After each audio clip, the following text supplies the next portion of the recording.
여기 가출 청소년들이 있습니다. 입만 열면 욕설이고 지저분한 곳에서 자기들끼리 담배 연기를 내뱉는 통에 너구리고를 만듭니다. 이 아이들은 자기들만의 언어와 질서가 있습니다. 남자 아이들은 주먹과 배짱으로 서열을 만들고 여자 아이들은 제각기 그 사회에서 처세와 정치를 일삼으며 사회를 굴립니다. 그 과정에서 폭력이 난무하고 정제되지 않은 분노와 억압된 욕구가 표출됩니다. 욕설, 폭행, 섹스, 임신, 원조교제, 금품갈취, 협박, 집단구타가 일상처럼 펼쳐집니다. 그리고 그 안에 주인공 박화영이 있는 것이죠. 눈을 돌리고 싶은 세계입니다. 이것은 현실이 아니라고 말하고 싶을 정도입니다. 물론 그렇다고 이 불편한 세계를 너무 심각하게 받아들일 필요는 없습니다. 이것은 하나의 극단적인 세상이니까. 하지만 눈을 돌려서는 안 된다고 생각합니다. 왜냐면 이것도 하나의 현실이기 때문입니다. 그러니까 그냥 받아들여야 합니다. 현상을 부정하지 않고 받아들여야만 그 다음 스텝도 가능할 수 있다고 믿기 때문입니다. 부정하고 무시하면 아무것도 해결되지 않죠. 날 것과도 같은 영화라는 것이 제 인상입니다. 페이크 다큐멘터리 같은 느낌도 많이 드는 영화입니다. 영화의 비율이 4대3인 것도 묘하게 날 것 같은 느낌을 줍니다. 중간에 등장하는 스마트폰 촬영 장면들도 마찬가지입니다. 현실 어딘가에서 벌어지고 있는 것 같다는 생생한 분위기를 보여주는 것은 이 영화의 가장 큰 특징입니다. 그리고 그렇기에 이 영화의 불편함도 더욱 생생하게 다가오는 것인지도 모르겠습니다. 잠시 잊고 있었던 세계, 하지만 우리의 곁에 언제나 보이지 않는 곳에서 벌어지고 있는 현실의 일부, 그것을 다시 떠올리게 만드는 작품. 상처 입은 아이 박화영의 생존기가 가슴을 아프게 만드는 영화. 현실의 아픔과 영화가 전달하려는 박화영의 캐릭터에 담긴 깊이가 예사롭지 않은 작품. 박화영 리뷰입니다. 여러분, 제 리뷰에는 언제나 그렇듯 치명적인 스포일러가 포함되어 있습니다. 아울러 저는 철저한 비판을 목적으로 리뷰하고 있습니다. 감상에 주의하시길 바랍니다. 리뷰 시작합니다.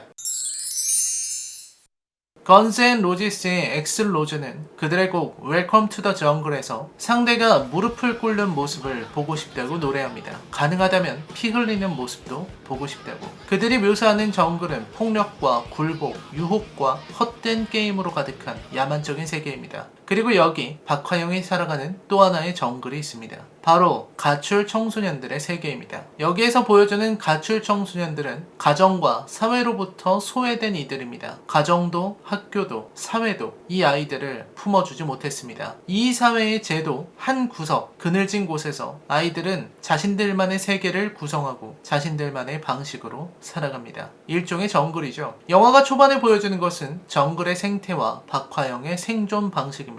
우선 정글은 철저한 계급사회를 구성하고 있습니다. 먼저 박화영의 모습과 태도가 눈에 확 들어옵니다. 박화영은 아이들에게 엄마라는 호칭으로 불리고 있습니다. 이 호칭에서 이미 박화영이 어떤 캐릭터이고 이 사회에서 어떤 위치에 있는가를 고스란히 보여주고 있습니다. 가출 청소년들의 인식 속 엄마의 존재와 역할을 생각하면 간단합니다. 박화영은 엄마의 역할에 충실합니다. 다른 아이들에게 의구 하는 군소리를 섞어 잔소리를 하면서도 아이들 뒤치다거리를 해주는 것이죠. 그리고 박화영의 대화 내용으로 미루어 봤을 때 아이들이 머무르고 있는 일종의 아지트 중 하나로 보이는 집은 박화영의 돈으로 운영되고 있는 일종의 쉐어하우스, 월세방이라는 것을 알 수 있습니다. 정확히는 박화영이 월세를 얻은 후에 아이들에게 개방한 것이겠죠. 즉 박화영은 아이들에게 집도 내주고 라면도 끓여주고 청소도 하고 빨래도 하고 잔소리도 합니다. 그야말로 엄마입니다. 아니, 엄마에게서 아이들이 요구하는 역할만을 하는 불쌍한 존재이죠.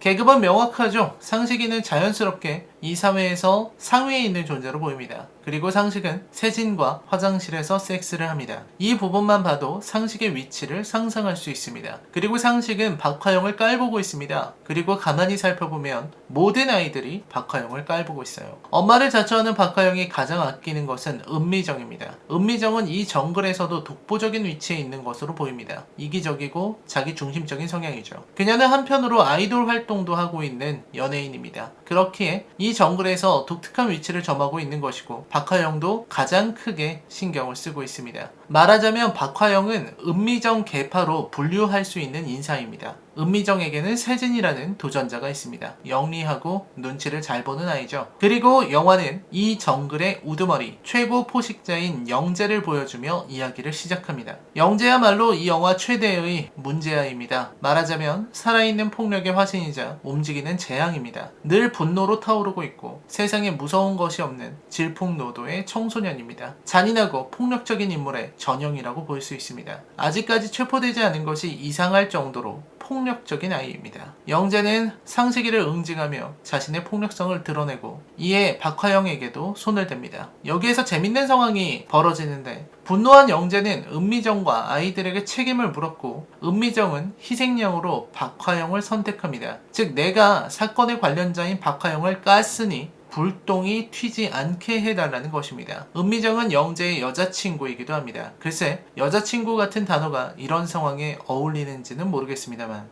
이게 재미있는 상황인 이유는 이 구도가 영화 내내 반복되고 있기 때문입니다. 은미정이 사고를 치고 영재가 분노하고 박화영이 대신 책임을 짊어지는 방식. 그러면서도 박화영은 나 없으면 니들은 어쩔 뻔 봤냐? 라는 영화의 상징적인 대사를 합니다. 이 영화에서 가장 중요한 것은 어디까지나 이 박화영이라는 인물입니다. 박화영은 정말로 훌륭한 캐릭터입니다. 전형성을 지녔지만 이 아이의 삶의 방식은 어딘지 모르게 짠한 감정이 들 정도입니다. 이 아이가 견뎌내는 삶의 무게와 이 아이가 얼마나 필사적으로 아슬아슬하게 살아가는지 가늠해보면 그 아픔에 압도될 것 같은 느낌입니다. 박화영은 어머니에게서 버림받은 아이입니다. 어머니의 차가운 말, 돈을 주면서 어차피 네가 그렇지 같은 말에 큰 상처를 입은 아이입니다. 그렇게 박화영은 애정을 갈구하는 아이가 되었습니다. 가출소녀, 말이 가출이지 버림받은 소녀가 된 박화영에게 돌아갈 곳은 없습니다. 그렇게 박화영은 살아가는 방법을 스스로 익히게 됩니다. 그것이 박화영이 이와 같은 독특한 스타일의 삶의 방식, 왜곡된 인생을 살아가게 된 계기입니다. 박화영은 친구들, 은미정을 위해서라면 뭐든지 할 수 있는 인물입니다. 이 아이들이 원하기만 한다면 뭐든 해줍니다. 하지만 정작 이 아이들에게는 화조차 내지 못해요. 가장 약하고 비참한 아이입니다. 그러면서도 아이들이 흘리는 비웃음 뒤에서 니들은 나 없으면 어쩔 뻔 봤냐고 센 척을 하는 아이입니다. 저는 이러한 박화영의 태도를 구걸이라고 봅니다. 이 아이는 애정을 구걸하고 있습니다. 그리고 그건 박화영의 낮은 자존감 때문입니다. 박화영이 내뱉는 욕설은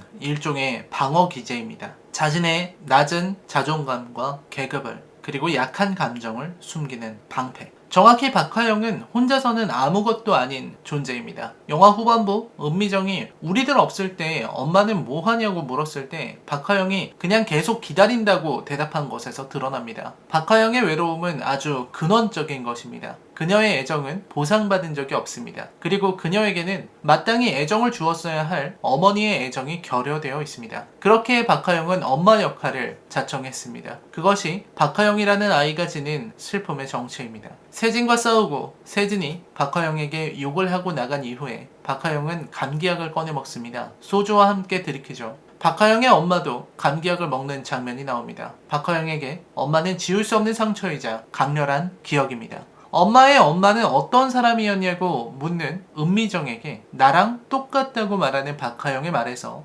박화영의 본질을 알 수 있습니다. 박화영이 보여주는 엄마의 역할, 즉 무분별한 사랑과 희생을 자처하는 역할이 바로 부모의 역할이라고 박화영은 오해하고 있었던 것입니다. 그러면서도 은연중에 엄마를 그리워하고 있다는 것을 드러냅니다. 한편으로 박화영은 이 하이에나들 무리에서 가장 낮은 존재입니다. 그것은 박화영의 낮은 자존감과도 연결됩니다. 영화 내내 박화영은 자기 자신을 전혀 고려하거나 사랑하지 않는 모습을 보여줍니다. 그러한 박화영의 낮은 자존감은 아이들에게 의존하는 박화영의 심각한 의존적 성향으로 이어지는 것이죠. 반면 박화영이 받은 상처는 공격성으로 치환되었습니다. 박화영은 무척 드세고 공격적입니다. 그것은 허세입니다. 영화 초반부터 지적당하듯 박화영은 가출 청소년들 무리에서는 가장 약한 존재나 다를 바 없습니다. 하지만 특정 조건에서 박화영은 아주 강해집니다. 아니 울부짖듯 애원하듯 욕설과 폭력과 협박을 휘두릅니다. 그 대상은 바로 엄마, 경찰,